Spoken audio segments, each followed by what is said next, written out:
Olá, primeiro ano, tudo bem? Então, eu sou o professor Gustavo e eu vou estar passando para vocês um pouquinho da história do handball, tá? Então, o handball, como conhecemos hoje, tem suas origens mais diretas nos jogos que apareceram a partir do século XIX, na Europa e na América do Sul. Os primeiros registros são do handball, criado pelo professor Roger Nielsen em 1848, no Instituto de Yorkshire, na Dinamarca. E em 1897, também na Dinamarca, era criado o jogo que reunia características do handball na cidade de Nyborg, né? Outra versão também, né, que foi em 1905, na Tchecoslováquia, o professor chamado Christoph formulou as regras do Azena. Azena, o nome do jogo, né, jogado em campo, era dividido em três partes: zona de defesa, zona neutra e zona de ataque. A IHF, né, reconhece a Azena como sendo uma espécie de handball de campo. Na América do Sul, precisamente no Uruguai, encontrava-se nessa época um jogo similar, o balão. O balão foi inventado pelo professor de educação física chamado Antônio Valeta, por volta de 1911. E dentre 1911 e 1914, há relatos que um professor de educação física chamado Carl Schillings teve no Uruguai a serviço da Marinha e observou algumas partidas desse jogo, né? Ao retornar para a Alemanha, ele falou sobre suas observações para o seu amigo, também professor, né, chamado Marx Eiser.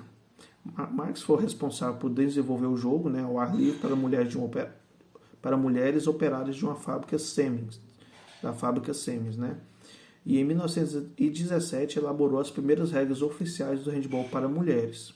2 anos depois, Karl, né, amigo de Marx, reformula as regras para homens, publicado na Federação Alemã de Ginástica, criando assim o handball para campo.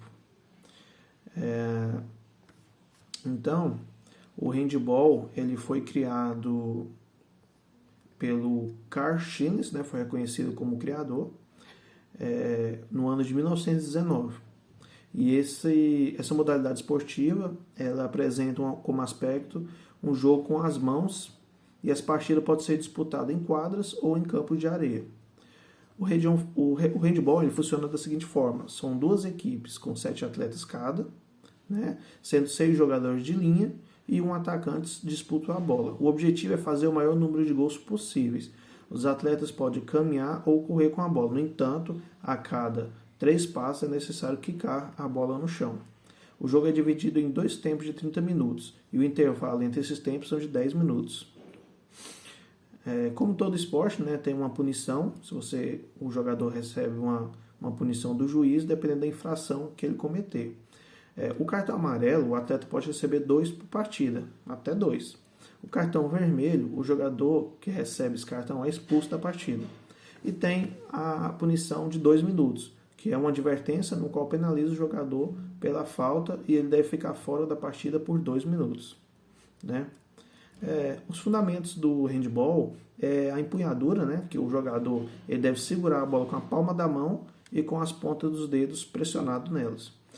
Tem a recepção de bola, né, como o próprio nome diz, é o jogador que recebe a bola com as mãos paralelas no formato côncavo. E o passe, que você vai passar a bola para o seu companheiro de equipe. O passe ele pode ser feito de ombro, ou em pronação, picado, entre outros. O arremesso, né, que é o lançamento da bola em direção ao gol. O arremesso pode ser rolamento, apoio, suspensão ou queda. E temos o drible, que diferente de outros esportes, como o futebol, o drible é só o ato de quicar a bola no chão. E a finta é o ato de enganar a marcação feita pelos adversários, né? As regras, né, temos algumas principais regras do handball. Dentre elas temos para marcar o gol, não é permitido que o atacante invada a área do goleiro, né? Caso isso ocorra, a conduta será considerada pela arbitragem como um impedimento. Para manejar a bola, o único jogador que pode manejar a bola com os pés é o goleiro. Os atletas de linha não têm permissão, né, somente com a mão. A substituição, ao contrário de vários esportes, ela pode ser feita a qualquer momento do jogo e o técnico pode realizar quantas vezes considerar conveniente, em qualquer momento do jogo também. Em caso de empate no jogo, né, ocorre a prorrogação e se permanecer o empate acontece a disputa dos 7 metros. Tem um tiro de meta, né, que é quando a bola, antes de passar pela linha de fundo, ela toca no goleiro ou no jogador adversário. E temos o tiro de 7 metros, que como o nome já diz, 7 metros é a distância entre o lugar que vai ser cobrado o tiro e o gol. E o lançamento lateral, que é o lançamento lateral, ele é ordenado pelo juiz quando a bola sai completamente pela a linha lateral, né? Vale lembrar que no começo o handebol era praticado por mulheres na cidade de Berlim, na Alemanha, e a esquadra media 40 por 20. Apesar desse esporte surgir em 1919, foi somente em 1946 que a Federação Internacional de Handebol, com sede na Suíça, foi fundada. E vale lembrar que a primeira vez que o handebol foi praticado nos Jogos Olímpicos foi em 1936, também em Berlim. No entanto, o esporte, nas edições seguintes, foi retirado e o retorno aconteceu em 1972. Então, pessoal, isso aí foi um pouco sobre o handebol. Espero que vocês tenham aprendido com esse vídeo, tá? E muito obrigado por assistir e até mais. Obrigado.